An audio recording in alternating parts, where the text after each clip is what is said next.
What's up, guys? NepentheZ here, and welcome back to another episode of The Road to Glory. Today, we are starting with a brief discussion on the packs for you section. First and foremost, having the 10 coin and 30 coin pack in here is nice, and kudos EA, because people love those packs, and we're going to open those.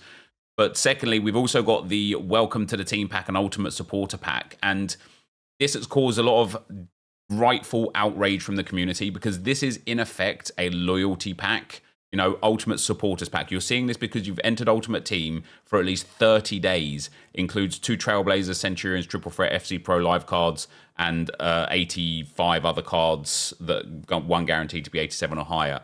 It is in effect a loyalty pack. The fact that EA are charging for this is outrageous. The fact that they are charging like premium pack prices for this is even more outrageous. I think there's not a lot of goodwill with EA at the moment with regards to the store, in spite of the fact that people continually spend money in it.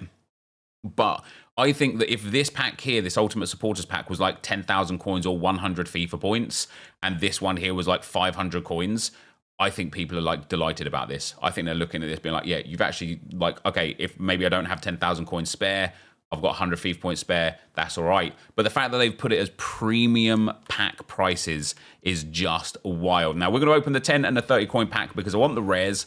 Once we get these rares in, guys, we're going to go and build as probably another like 20, 30, 40. That might even be a duplicate, 20, 30 or 40. It's not. That's all right, an 84 and an 83. Player picks so that we can get ready for today's big content. And we have also got the preview pack. I don't get good things out of preview packs. Literally maybe once a season, once a game cycle. So once again, nothing good in there. Let's get our 30 coin pack. And isn't it funny? EA probably like, oh man, we gave you 30 coin pack. You're well unhappy. We gave you these, you're well happy. I can see maybe EA's perspective that they feel like maybe they've given us something. We have got ourselves there Pablo Barrios and Mike Maignan. I believe Barrios is a duplicate. It's not. For a 10 coin pack, I mean, that's all right. Sorry, a 30 coin pack. The rares are very welcome. The fodder's very welcome. A Future Stars card is very welcome. But let me go and build some player picks. All right, guys, welcome back. We have got 24 player picks. I got bored of making them. I didn't know how many I had. I was doing them on the web app. It's way easier. Hopefully, we'll just get a lot of good fodder here.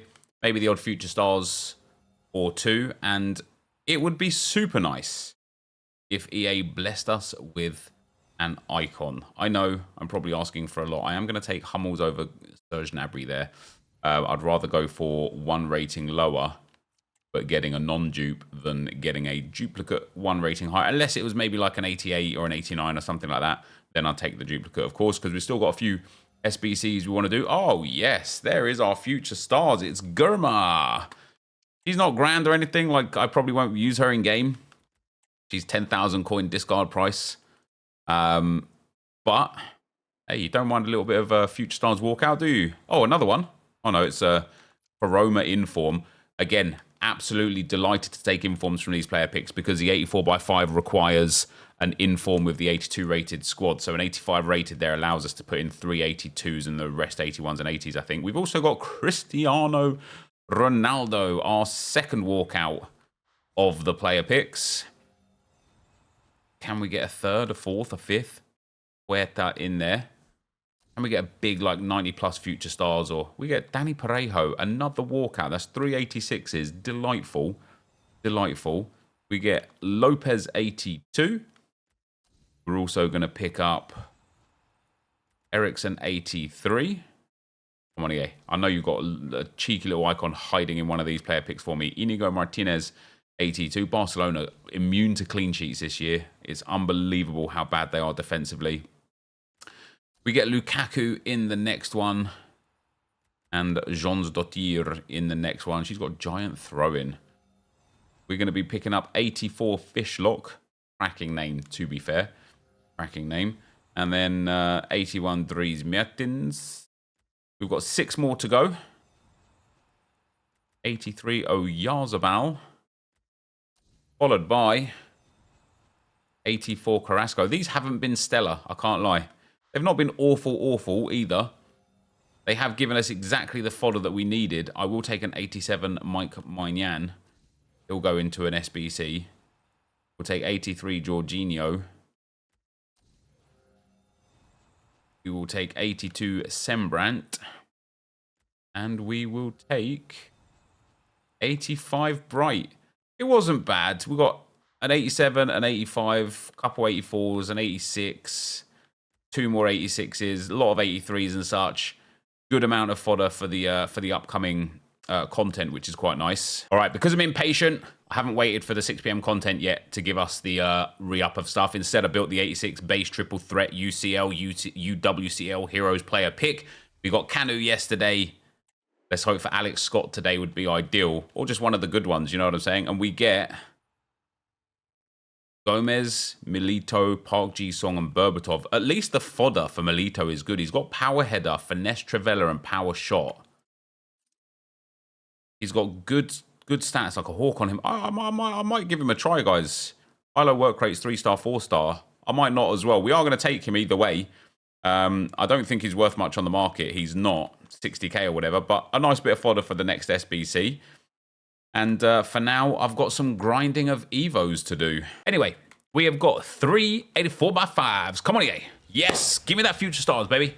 Italiano, CDM. He's a duplicate, isn't he? Oh, actually, might have used him already. It's not a double walkout either. Ricky, and then 4 84s. Nice. Hey, I'm going to need the 84s, so don't worry about that. We're going to use those in the 85x2s. They're going to be handy. Number 2, it's an inform. Love that. Need the informs as well. It's Luka Modric and an inform. Oh, no, it's not. Wait, who the hell is that? Oh, he is the inform. Marger. It's all right. We'll use him for tomorrow's 84x5s. And then 4 more 84s again. These haven't been too delightful for today, have they? Because I want to do that player pick thing as well. And last but not least, no special. England. Kayo Saka.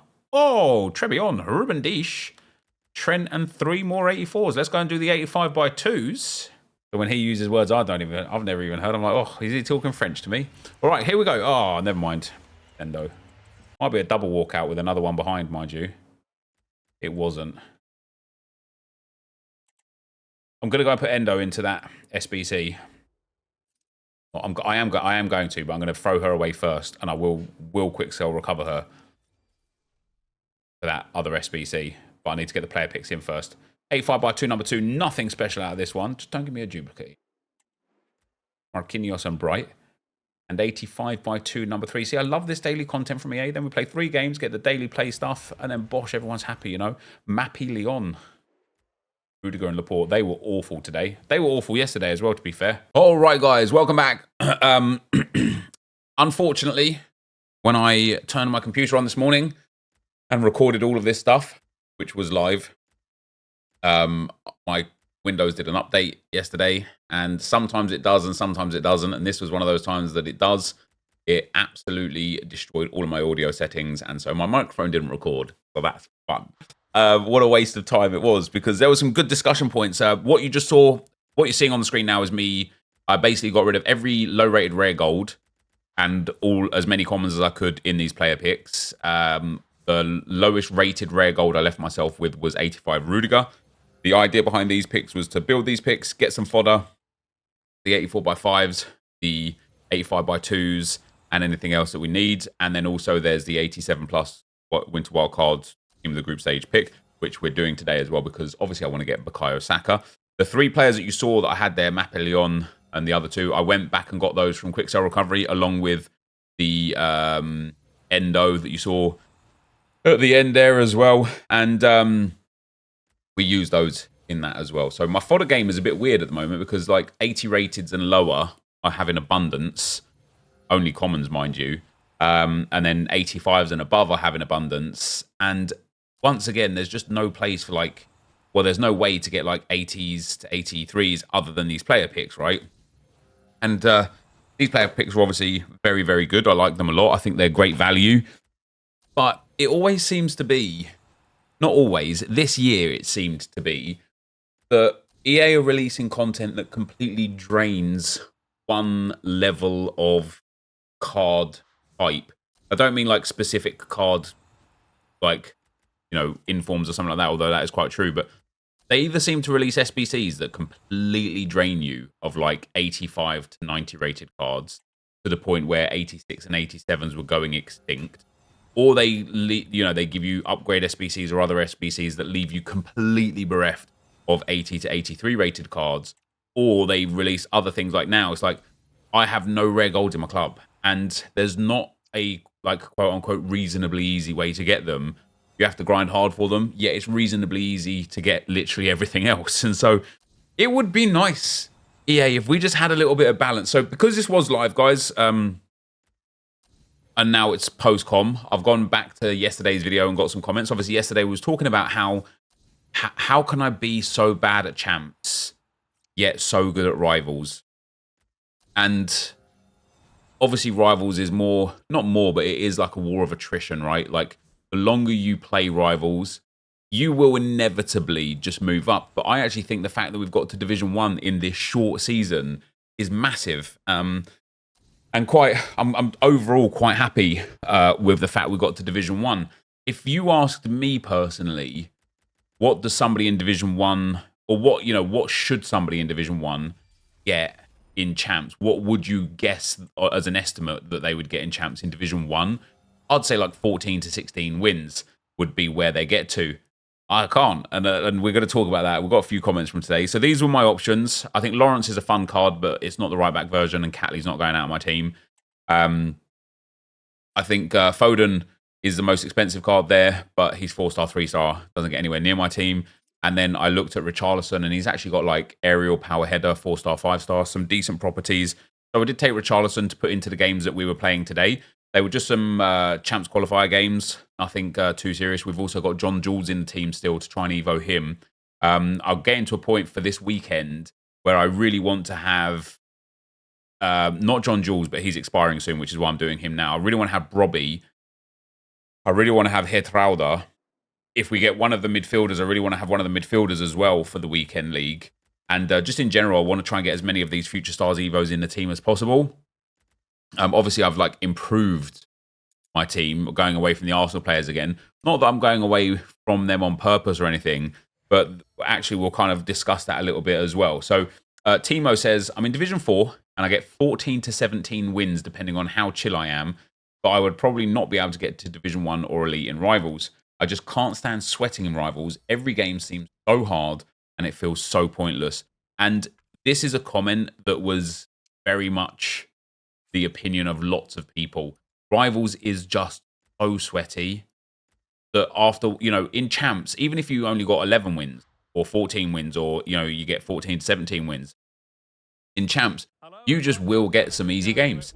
You'll get some nice 1-0 rage quits. You'll get some players who aren't, if you're low form, you'll just get some games where you're like, yeah, okay, that was a nice, fun game. In Rivals, because of the way the rival system works, you will almost never get a matchup where you're like, that was actually enjoyable. And it is one of those situations where it's like, what do we expect from gaming?